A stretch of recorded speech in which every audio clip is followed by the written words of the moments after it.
E aí, tudo bem com você? Seja muito bem-vindo a mais um dia de leitura aqui do nosso plano de leitura anual da Bíblia. O meu nome é Francisco Henrique e hoje nós vamos ler os capítulos 1, 2, 3, 4, 5 e vamos entrar ali um pouco no capítulo 6 do livro de Neemias. Nós hoje estamos fazendo 233 dias que começamos esse plano de leitura anual e também é o nosso primeiro dia de leitura aqui no livro de Neemias. Se você acompanha o plano de leitura, você sabe que a gente está alternando entre livros do Antigo e do Novo Testamento. Só que eu vou ter que pensar um bocado para a gente dar um jeito de ler, continuar lendo mais ou menos assim, porque no livro no Antigo Testamento, a gente, se eu não me engano, se eu não estiver errado, a gente tem 39 livros. E no livro do Novo Testamento a gente tem 27. E são bem menores. A maioria do Novo Testamento, dos livros do Novo Testamento são bem pequenos, né? Cartas que a gente está lendo em um dia só. Algumas você lê ali bem rapidinho, 10, 20 minutos estourado. Então, vamos acabar aqui lendo aí alguns livros do Antigo Testamento juntos e lendo enquanto a gente lê vai ler de vez em quando. A cada 2 mais ou menos aí livros do Antigo Testamento a gente lê um do Novo, tá bom? Eu pretendo deixar Apocalipse como o último livro do nosso plano de leitura. Tá certo? Então, continue firme até o final que vai dar certo, tá bom? A gente está ainda planejando e vendo aí como é que vai ficar. Mas a gente vai ler a Bíblia inteirinha até o final do ano, tá bom? Então, como sempre, a gente vai orar para a gente dar início à nossa leitura diária de hora de hoje. Senhor, meu Deus e eterno Pai, mais uma vez te agradecemos pelo privilégio que o Senhor nos concede de poder ler a Tua Palavra, de estar lendo mais um livro. Em nome de Jesus, Senhor, vai nos dar graça e para entendê-lo. E é o que a gente agradecemos. Cancelar as distrações também. É o que a gente agradecendo em nome de Jesus. Amém. Então, pessoal, bem no comecinho aqui do capítulo 1 de Neemias não tem título. Então, vamos lá. Versículo 1 do capítulo 1. Estas são as memórias de Neemias, filho de Acalias. Agora a gente tem um título aqui que é A Preocupação de Neemias com Jerusalém. Continuação do versículo 1 do capítulo 1. No mês de Quisleu, no 20º ano do reinado do rei Artaxerxes, eu estava na fortaleza de Suzã.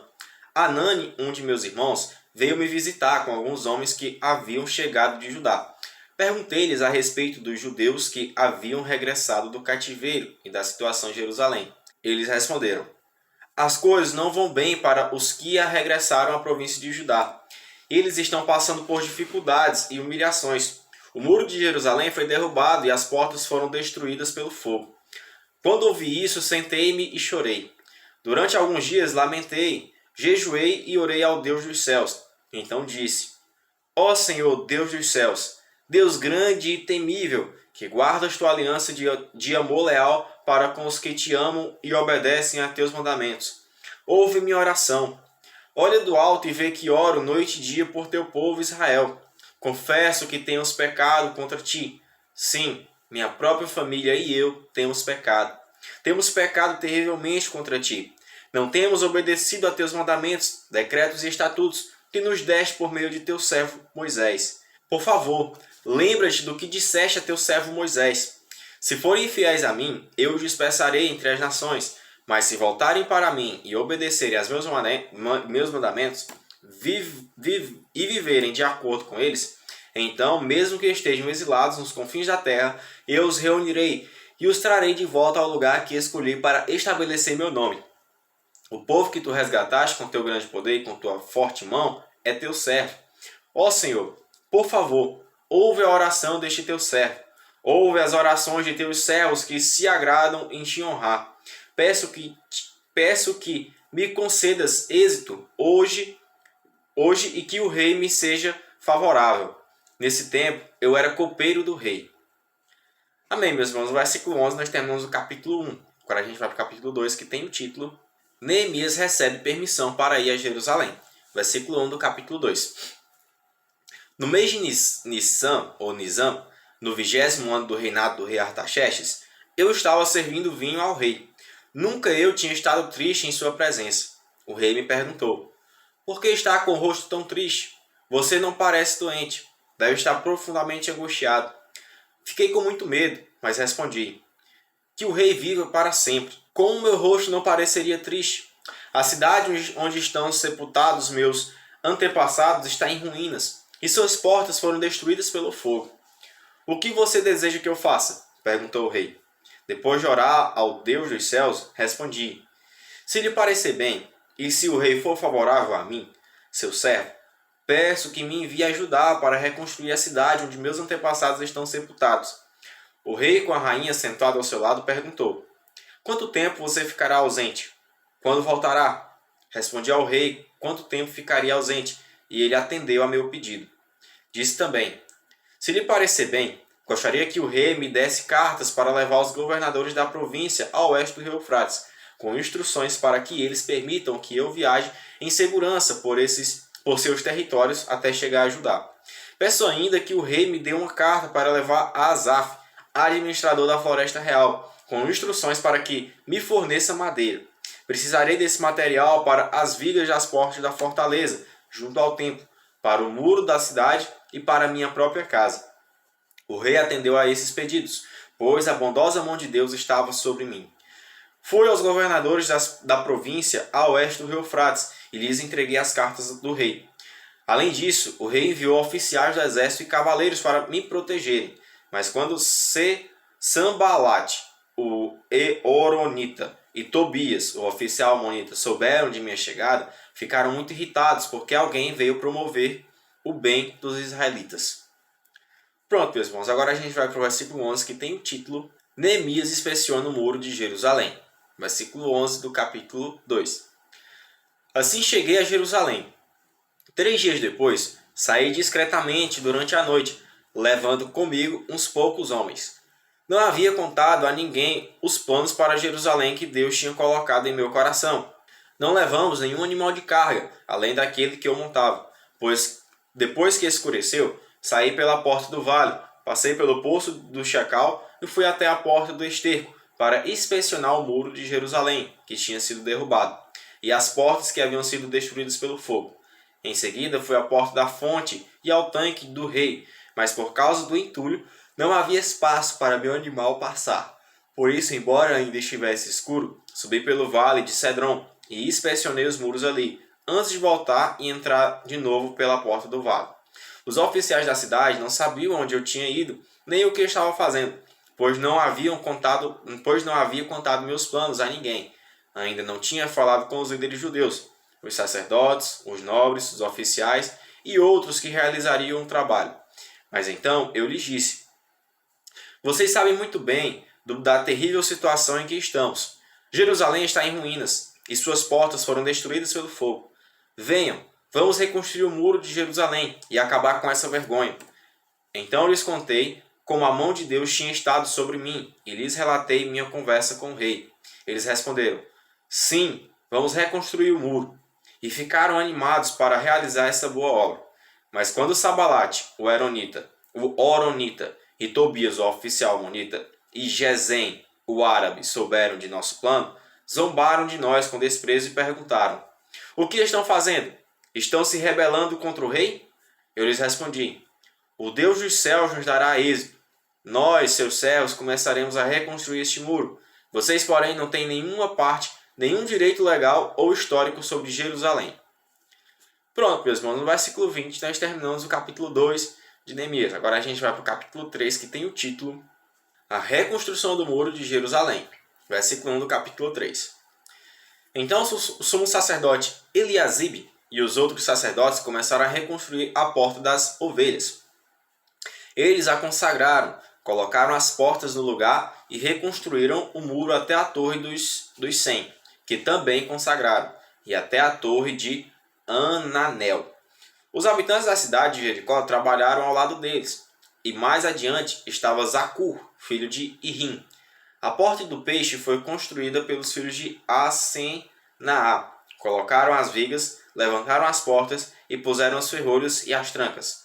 Meremote, filho de Urias e neto de Acós, consertou o trecho seguinte do muro. Ao seu lado estava Mesulão, filho de Berequias e neto de Mesezabel. E mais adiante Zadok, filho de Baaná. Os habitantes de Tecoa consertaram o trecho seguinte, embora seus líderes se recusassem a trabalhar com os supervisores da construção. Os reparos da porta antiga foram realizados por Joiada, filho de Pazeia, e por Mesulão, filho de Bezodias.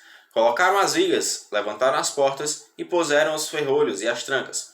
Ao lado deles estavam Melatias, de Gibeon, Jadom, de Merenote, homens de Gibeon e homens de Mispá, cidades sob a autoridade do governador da província, a oeste do rio Eufrates. Uziel, filho de Araías, ourives de profissão, consertou o trecho seguinte, e mais adiante estava Ananias, fabricante de perfumes. Reconstruíram Jerusalém até o muro largo. Refaías, filho de Ur, governador de metade do distrito de Jerusalém, trabalhou ao lado deles no muro.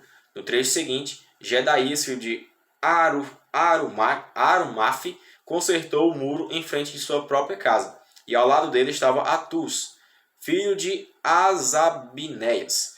Em seguida vinham Malquias, filho de Arim, e Assub, filho de Paate-Moabe, que consertaram outra parte do muro e a torre dos fornos. Salom, filho de Alois, e as filhas dele consertaram o trecho seguinte. Salom era governador da outra metade do distrito de Jerusalém. Os reparos da porta do vale foram realizados pelos habitantes de Zanoa, sob a liderança de Anum. Levantaram as portas e puseram os ferrolhos e as trancas. Também consertaram os 450 metros seguintes do muro até a porta do esterco. Os reparos da porta do esterco foram realizados por Malquias, filho de Recabe, governador do distrito de Bet-Acarém. Ele a reconstruiu, levantou as portas e pôs os ferrolhos e as trancas. Os reparos da porta da fonte foram realizados por Salum, filho de Col-Rosé, governador do distrito de Mispá. Ele a reconstruiu, colocou o telhado, levantou as portas e pôs os ferrolhos e as trancas. Além disso, consertou o muro do tanque de Siloé, perto do jardim do rei, e reconstruiu o muro até os degraus que descem da cidade de Davi. Ao lado dele estava Neemias, filho de Asbuque, governador de metade do distrito de Bet-Zur. Ele reconstruiu o muro desde o lugar em frente aos túmulos da família de Davi, até o reservatório de água e até a casa dos guerreiros. Os reparos do trecho seguinte foram realizados por um grupo de levitas que trabalharam sob a supervisão de Reum, filho de Bani. Depois deles vinha Asabias, governador de metade do distrito de Keila, representando seu distrito. No trecho seguinte, trabalharam seus parentes, liderados por Binui, filho de Enedade, governador da outra metade do distrito de Keila. Ezer, filho de Jesua, governador do distrito de Mispá, consertou o trecho seguinte do muro, desde o lugar em frente da subida para a Casa das Armas, até a esquina do muro. Mais adiante, Baruque, filho de Zabai, consertou com grande zelo o trecho desde a esquina do muro até a estrada da casa do sumo sacerdote Eliasibe. Merimote, filho de Urias e neto de Acós, reconstruiu o trecho do muro, desde a entrada da casa de Eliasibe até o fim da casa. Os reparos do trecho seguinte foram realizados pelos sacerdotes que moravam ao redor da cidade. Ao seu lado, Benjamim e Assub consertaram o trecho em frente às suas casas, e Azarias, filho de Maaseias e neto de Ananias, consertou o trecho ao lado de sua casa. Em seguida vinha Binui, filho de Enadade, que consertou o trecho desde a casa de Azarias até a esquina do muro. Palal, filho de Uzai, consertou o trecho em frente da esquina do muro e da torre do palácio real, ao lado do pátio da guarda. Ao lado dele estavam Pedaías, filho de Parós, e os servidores do templo, que moravam na colina de Ofeu, que consertaram o muro até o lugar em frente à Porta das Águas, a leste e da torre do palácio. Mais adiante, os habitantes de Tecoa consertaram outro trecho, desde o lugar em frente da grande torre alta até o muro de Ofel. Os reparos acima da porta dos cavalos foram realizados pelos sacerdotes. Cada um consertou o trecho do muro em frente de sua própria casa. Depois deles, Zadok, filho de Imer, também consertou um trecho do muro em frente de sua casa. Ao seu lado estava Semaías, filho de Secanias, guarda da porta oriental. Ananias, filho de Selemias, e Anum, sexto filho de Zalaf, consertaram o trecho seguinte, enquanto Mesulão, filho de Berequias, consertou o trecho em frente de onde ele morava. Malquias, um dos ourives, consertou o muro até as casas para os servidores do templo e para os negociantes, em frente da porta da guarda. Então continuou o trabalho até a sala superior da esquina.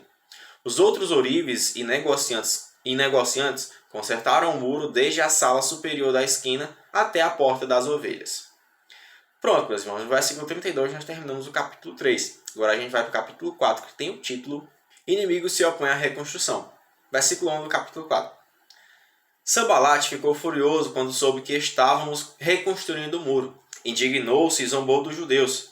Disse na presença de seus companheiros e dos oficiais do exército samaritano: o que esse punhado de judeus fracos pensa que está fazendo? Imaginam que serão capazes de construir o muro em um dia só porque ofereceram alguns sacrifícios? Pensam que podem fazer algo com as pedras queimadas que tiraram de um monte de entulho? Tobias, o amonita, estava ao seu lado e comentou: basta um raposo subir lá e esse muro de pedra desaba. Então orei: ouve-nos, nosso Deus, pois estamos sendo ridicularizados. Que essa zombaria caia sobre a cabeça deles e que eles próprios se tornem prisioneiros de uma terra estrangeira. Não ignore sua culpa. Não apague seus pecados, pois provocaram tua ira aqui diante dos construtores. Por fim, o muro foi reconstruído até a metade de sua altura ao redor de toda a cidade, pois o povo trabalhou com entusiasmo. No entanto, quando Sanbalate, Tobias, os árabes, os amonitas e os asdonitas souberam que a obra avançava e que as brechas no muro de Jerusalém estavam sendo fechadas, encheram-se de ira. Eles planejaram vir, lutar contra Jerusalém e causar confusão em nosso meio.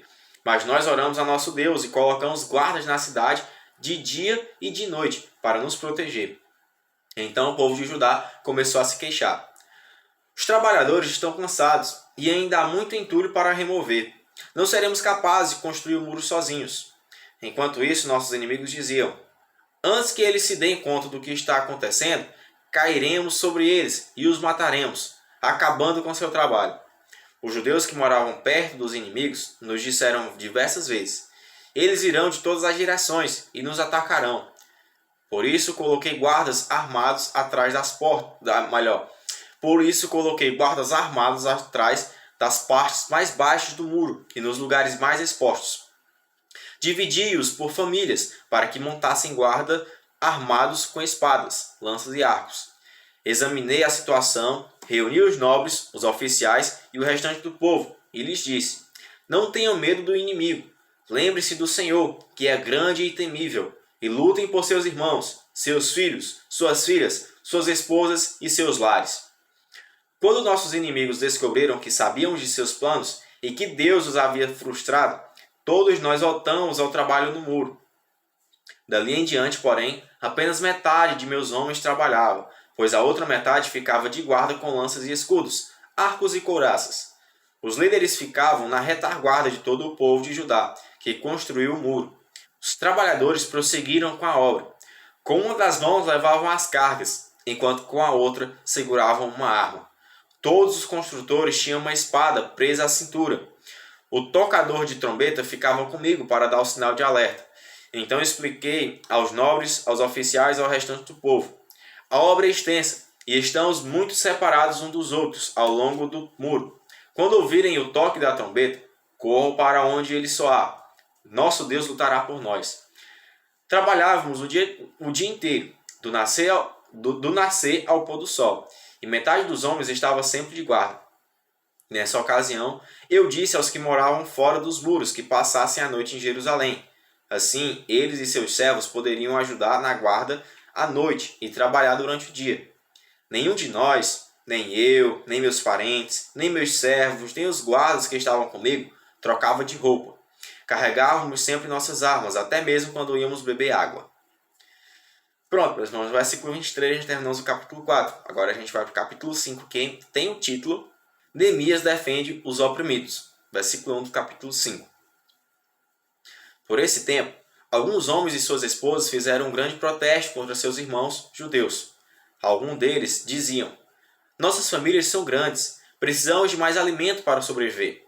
Outros diziam: hipotecamos nossos campos, nossas videiras e nossas casas para conseguir comida durante esse período de escassez. Ainda outros diziam: tomamos dinheiro emprestado para pagar os impostos do rei sobre nossos campos e vinhedos. Somos da mesma família que os ricos e nossos filhos são iguais aos filhos deles. Contudo, somos obrigados a vender nossos filhos como escravos só para termos dinheiro suficiente para viver. Já vendemos algumas de nossas filhas e não há nada que possamos fazer, pois nossos campos e vinhedos agora pertencem a outros. Quando ouvi essas reclamações, fiquei muito indignado. Depois de pensar bem na questão, repreendi os nobres e os oficiais, dizendo: vocês estão prejudicando seus próprios irmãos ao cobrar juros quando eles pedem dinheiro emprestado. Em seguida, convoquei uma reunião pública para tratar do problema. Na reunião, eu lhes disse: temos feito todo o possível para resgatar nossos irmãos judeus que se venderam a estrangeiros, mas agora vocês os vendem de volta à escravidão. Quantas vezes precisamos resgatá-los? E eles não tinham nada a dizer em sua defesa. Então prossegui: o que vocês estão fazendo não é certo. Acaso não deviam andar no temor de nosso Deus para evitar a zombaria das nações inimigas? Eu, meus irmãos e os homens que trabalham para mim, temos emprestado dinheiro e cereal para o povo. Agora, porém, deixamos de cobrar juros. Devolvam-lhes hoje mesmo seus campos, seus vinhedos, seus olivais e suas casas. Devolvam também a centésima parte os juros que cobraram quando lhes emprestaram dinheiro, cereais, vinho novo e azeite. Eles responderam: devolveremos tudo e não exigiremos mais nada do povo. Faremos conforme você diz.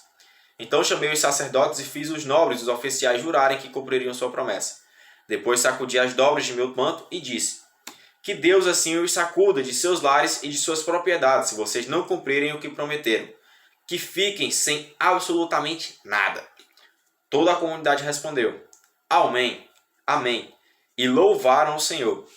E o povo cumpriu o que havia prometido. Durante os 12 anos em que fui governador de Judá, do 20º ao 32º ano do reinado do rei Artaxerxes, nem eu nem meus oficiais cobramos o tributo de alimentação ao qual tínhamos direito. Os governadores anteriores, no entanto, haviam colocado cargas pesadas sobre o povo. Exigiam uma porção de alimento e de vinho, além de 40 peças de prata. Até mesmo os oficiais deles se aproveitavam do povo, mas por temor a Deus não agi dessa maneira. Dediquei-me ao trabalho no muro e não adquiri terras. Exigi que todos os meus servos também trabalhassem no muro. Não pedi nada, embora 150 judeus e oficiais comessem com frequência à minha mesa, além de todos os visitantes de outras terras. Os suprimentos pelos quais eu pagava todos os dias eram um boi, 6 das melhores ovelhas e muitas aves. Além disso, a cada 10 dias precisávamos de uma grande quantidade de vinhos de todo tipo, e no entanto não cobrei o tributo de alimentação a que o governador tinha direito, pois o trabalho que o povo realizava já representava uma carga pesada. Lembra-te, ó meu Deus, de tudo que tenho feito por este povo e abençoe-me por isso. Amém, meus irmãos. No versículo 19 nós terminamos o capítulo 5. Agora a gente vai para o capítulo 6, que tem o título A Oposição Continua. Versículo 1 do capítulo 6. Sanbalate, Tobias, Gesem, o árabe e o restante de nossos inimigos descobriram que eu havia terminado de reconstruir o muro e que não restavam brechas, embora as portas ainda não tivessem sido colocadas em seus lugares. Então Sanbalate e Gesem enviaram uma mensagem pedindo que eu me encontrasse com eles num dos povoados da planície de Ono.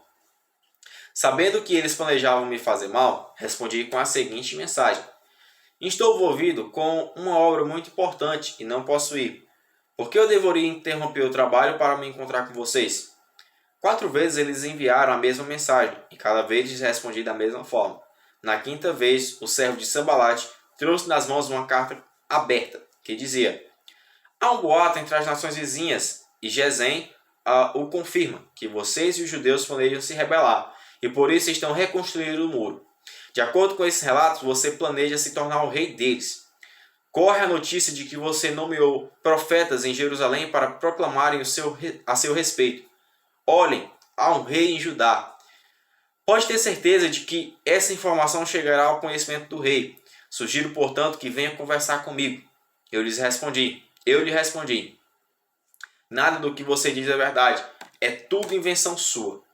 Estavam apenas tentando nos intimidar e imaginavam que iríamos interromper a obra. Assim continuei o trabalho com determinação ainda maior. Pronto, meus irmãos, no versículo 9 aqui do capítulo 6, nós vamos terminar a nossa leitura diária de hoje, tá bom? Como sempre, que o Senhor continue abençoando a vida de vocês, no graça e sabedoria, e que Ele venha nos conceder a oportunidade e o privilégio de voltar aqui amanhã e terminar o capítulo 6 e dar continuidade ao nosso plano de leitura, tá bom? Então, tenha um excelente dia em nome de Jesus e que a gente venha se ver amanhã, se assim o Senhor permitir. Tchau, valeu, a paz do Senhor.